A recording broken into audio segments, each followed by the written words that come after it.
Hi, Yusek. Good morning.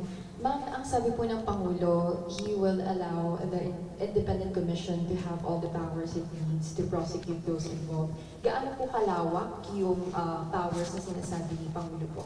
Katulad na sinabi niya, gusto niya talaga pong magkaroon ng subpoena powers ang Independent Commission. At kung ito man ay hindi masusunod, ay maaaring makasuhan ng administrative case ang maaaring ipatawag. Ma'am, follow-up lang po kay Ate Mase.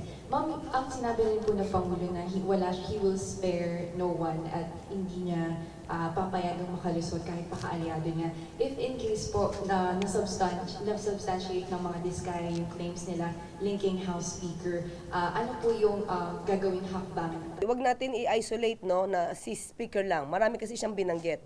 So kung sino man po dyan, kaalyado man, hindi kaalyado, kaibigan, kamag-anak, yan naman po ang sabi ng Pangulo, kapag napatunayan po kung ano man ang kanilang involvement dito, ito naman ay maaaring kasuhan.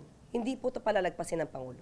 Yusek, just a quick reaction regarding to his information from the Bureau of Immigration na nakapunta na ng Malaysia si Ruy Magkarma despite the lookout bulletins na. Kasi lumalabas sa ngayon, sa ating pagkakaalam, ay wala pa tong warrant of arrest.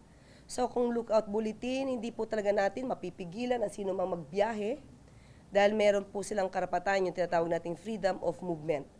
So pero at least nakamonitor po kung saan siya pupunta at kapag ka po nagkataon na dumating yung pagkakataon na mayroong warrant of arrest at may kaso po siya, siya ay mataturing na isang pugante, fugitive, at maaari po siyang maaksyonan para mapabalik sa Pilipinas.